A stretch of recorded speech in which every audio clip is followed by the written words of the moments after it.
ভাই দেখেন, চায়না যদি এভাবেই চলতে থাকে তাহলে তারা কখনোই সামনে এগোতে পারবে না। এখানে দেখেন, এটা চায়নার একটি গভর্নমেন্ট স্কুল। এখানে বাচ্চাদের হাতে বই ধরিয়ে দেওয়ার বদলে বল ধরিয়ে দেওয়া হচ্ছে, আর বলছে এভাবে কোঅর্ডিনেশন প্র্যাকটিস করো। আর একসাথে 2-3টা জিনিস করাচ্ছে, কখনো বাস্কেটবল খেলাচ্ছে, আবার কখনো বাস্কেটবল খেলতে খেলতে হাতের উপর কি যেন একটা ঘোরাচ্ছে।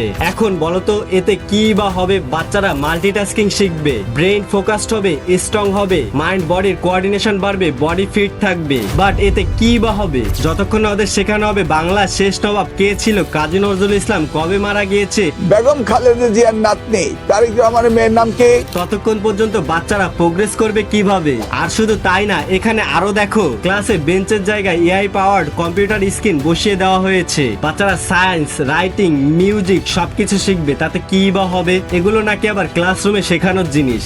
এই কারণেই তো এরা বড় হয়ে কেউ ফোন কোম্পানি বানাচ্ছে, কেউ কার কোম্পানি বানাচ্ছে, অথবা কেউ নতুন টেকনোলজির উদ্ভাবন করছে। বলতো কত অপরজনীয় কষ্ট করছে, তাই না? এর চাইতে ভালো তো আমরা করছি এই ভাই ওই ভাই, নেতা ভাই নেতা ভাই। শিখো চায়না, শিখো, আমাদের কাছ থেকে কিছু শিখো।